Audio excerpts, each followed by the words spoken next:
कि आपको मालूम होगा कि पूरी दुनिया में यूनिवर्सिटीज का सबसे बड़ा मकसद ये होता है कि इंफॉर्मेशन एंड नॉलेज जनरेट करना। इसके साथ दूसरे नंबर पर ये किसी भी कंट्री की यूथ को ट्रेन करती हैं ताकि उस ट्रेनिंग की बेस पर उसकी जो एजुकेशन है उसकी बेस पर वो उनकी नेशनल लेवल पर कंट्रीब्यूशन हो। और तीसरे नंबर पर जो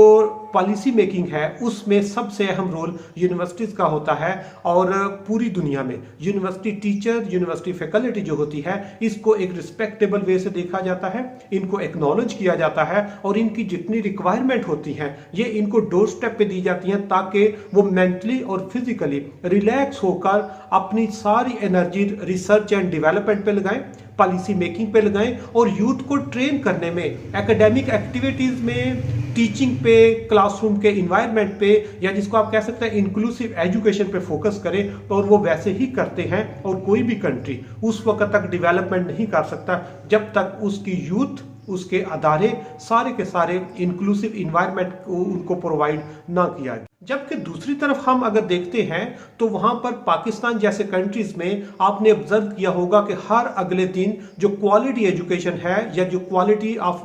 ग्रेजुएट्स है वो डिटीरियोरेट हो रही है, वो कम हो रही है। और उस कम होने की एक बहुत बड़ी वजह हमारा जो फैकल्टी है, जो टीचर है या यूनिवर्सिटी असातिज़ा जो है, उनका डिससेटिस्फाई होना है, उनका अदम इत्मीनान है। क्योंकि पाकिस्तान शायद दुनिया के चंद ममालिक में शामिल हो रहा है जहां पर 12 अक्टूबर को पाकिस्तान की 200 से ज़ायद public and private sector universities के फैकल्टी इस्लामाबाद में हायर एजुकेशन कमीशन के सामने अपना एहतजाज, या आप कह सकते हैं पुरअमन एहतजाज नोट कराने जा रहे हैं, जो कि हमारी स्टेट पर, हमारे अदारों पर और हमारे अरबाब अख्तियार के लिए बहुत बड़ा सोचने का मकाम है कि हमने यूनिवर्सिटी टीचर्स को इस सतह पर ले आए हैं कि पूरे पाकिस्तान में जिस तरह बताया 200 से ज़ायद यूनिवर्सिटीज़ हैं और तमाम यूनिवर्सिटी के जो असातिज़ा हैं वो डिससेटिस्फाई हैं अपनी प्रमोशन पॉलिसी से, और वो HEC के सामने, हायर एजुकेशन कमीशन के सामने एहतजाज नोट कराएंगे,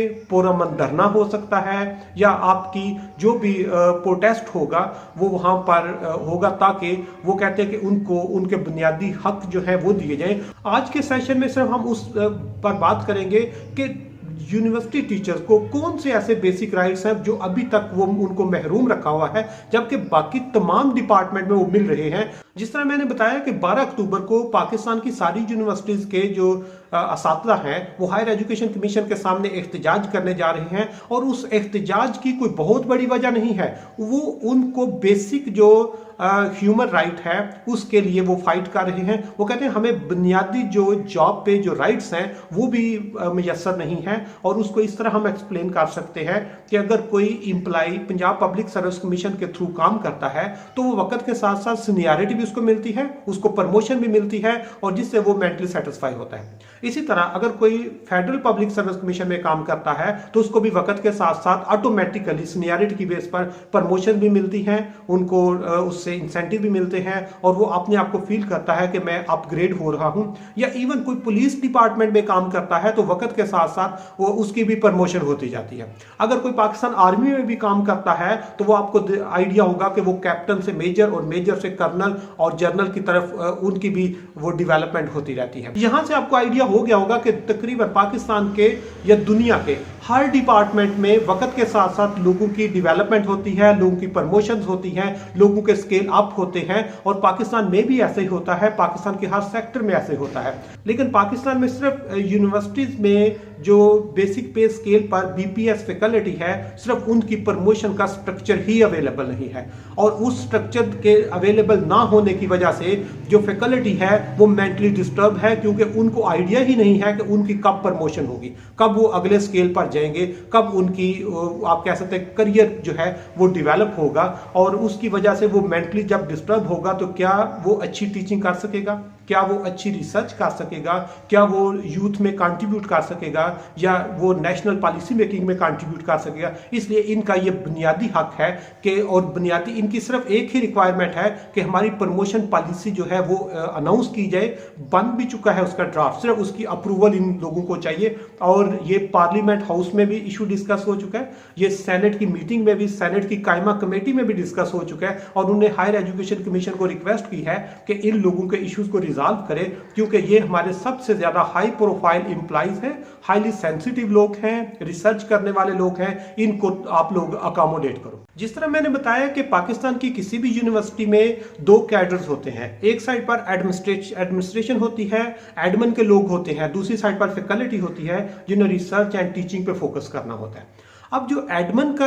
ग्रुप है उनकी भी प्रमोशन पॉलिसी है, उनको भी 10 साल के बाद अगले ग्रेड में प्रमोट किया जाता है, और उन्होंने जो हुकूमत की या जो पीपीएससी की, पंजाब पब्लिक सर्विस कमीशन की, या फेडरल गवर्नमेंट की पॉलिसीज हैं उनको अडॉप्ट किया हुआ है, और उनकी कुछ टाइम के बाद ऑटोमेटिकली प्रमोशन ड्यू हो जाती है, और वो भी यहाँ पे मेंटली रिलैक्स है। दूसरी साइड पर फैकल्टी आती है, और पाकिस्तान में इस वक्त तकरीबन 50,000 के नज़दीक फैकल्टी मेंबर्स हैं जो मुख्तलिफ यूनिवर्सिटीज में अपनी खिदमात, टीचिंग और रिसर्च के जो फ़राइज़ हैं वो सारा अंजाम दे रहे हैं। और इन 50,000 में से तकरीबन 10 से 12% वो फैकल्टी मेंबर्स हैं जो लॉन्ग टाइम कॉन्ट्रैक्ट है, जिसको हम टन्योर ट्रैक प्रोसीजर कहते हैं। अब जो टन्योर ट्रैक सिस्टम है उस पर जो लोग हैं उनकी भी प्रमोशन पॉलिसी है, वो भी अगर कोई असिस्टेंट प्रोफेसर है तो 6 साल के बाद एसोसिएट हो जाता है, और जो कोई एसोसिएट है वो 6 साल के बाद फुल प्रोफेसर बन जाता है। लेकिन अनलकीली जो बेसिक पे स्केल पर बीपीएस पे फैकल्टी मेंबर है इनकी कोई प्रमोशन पॉलिसी नहीं, और ये इतना भयानक वो इशू है, या जिसको हम लोग कह सकते हैं कि हम इसको इग्नोर भी नहीं कर सकते। उसके लिए मैं सिर्फ आपके साथ अपना एक केस स्टडी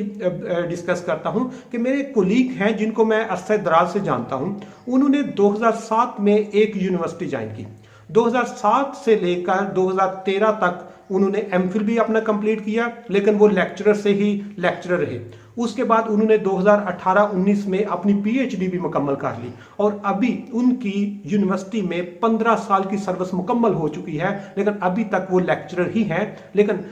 उसके साथ साथ उनका जो आप मेंटल जो डिप्रेशन है, या उनकी जो डिससेटिस्फैक्शन है, या जो क्लास में परफॉर्मेंस है, उसका अंदाजा आपको यहाँ पे हो सकता है कि एक बंदा अपनी सर्विस के 15 साल में लेक्चरर ही भर्ती हुआ था और अभी तक लेक्चरर है। और ये जो जिस तरह कह रहे हो कि सर्विस स्ट्रक्चर अगर ना हो तो वो शायद अगले 10 साल भी उसी सीट के साथ स्टक रहे, क्योंकि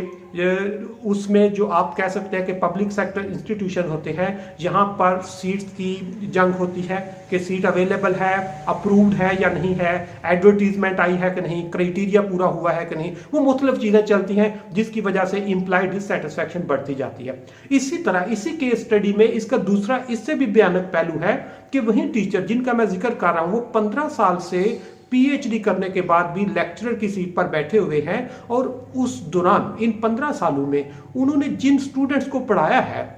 वो स्टूडेंट अपनी डिग्री मुकम्मल करके मुख्तलिफ यूनिवर्सिटीज़ में, इवन सेम यूनिवर्सिटी में उनके सीनियर सीट पे भी आके कुछ लोग बैठे हुए हैं। मतलब जो टीचर है वो लेक्चरर है, जो स्टूडेंट है वो असिस्टेंट प्रोफेसर और एसोसिएट प्रोफेसर की सीट पर बैठा हुआ है। तो आप उससे अंदाज़ा लगा सकते हैं कि उन फैकल्टी मेंबर की मुश्किलात जो है वो हर अगले दिन कितनी बढ़ती जा रही हैं। और इसके साथ साथ ये भी बताना ज़रूरी है कि पूरी दुनिया में हर यूनिवर्सिटी में प्रमोशन की पॉलिसी होती है, उसके लिए क्राइटेरिया होता है कितने साल का एक्सपीरियंस होना चाहिए, कितनी पब्लिकेशन होनी चाहिए, कितने टीचिंग क्रेडिट आवर उसके पूरे होने चाहिए, कितने उसका जो वो आप कह सकते हैं क्यूईसी की रैंकिंग जो होती है वो उसमें रोल प्ले करती है। लेकिन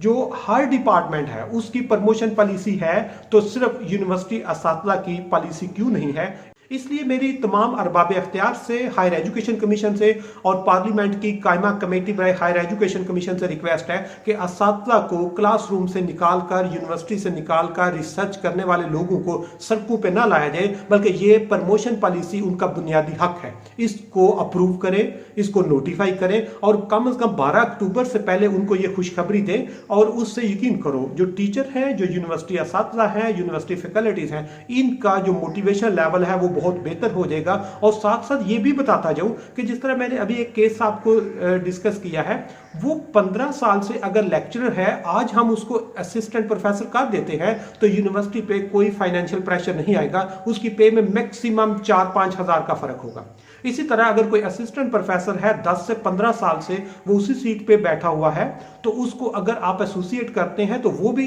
कोई फाइनेंशियल प्रेशर, फाइनेंशियल बर्डन अदारे पे नहीं पड़ेगा। इसलिए अगर कोई बंदा अपनी सर्विस में 8, 10 या 12 साल काम करने के बाद अगले स्केल पे आप उसको ऑनर करते हैं, रिगार्ड करते हैं, रिस्पेक्ट देते हैं, तो उससे ना कोई फाइनेंशियल प्रेशर आएगा, लेकिन एक उस्ताद की मेंटल हेल्थ या मेंटल जो सेटिस्फेक्शन है या मोटिवेशन लेवल बहुत हाई हो जाएगा। इसलिए अरबाब इख्तियार को रिक्वेस्ट की जाती है कि उनके जो टीचर्स हैं इनके बुनियादी हक को इग्नोर ना किया जाए, बल्कि उनको एक रिस्पेक्टेबल वे से उनके एहतजाज करने से पहले उनके डोर स्टेप तक ये प्रोवाइड कर दिया।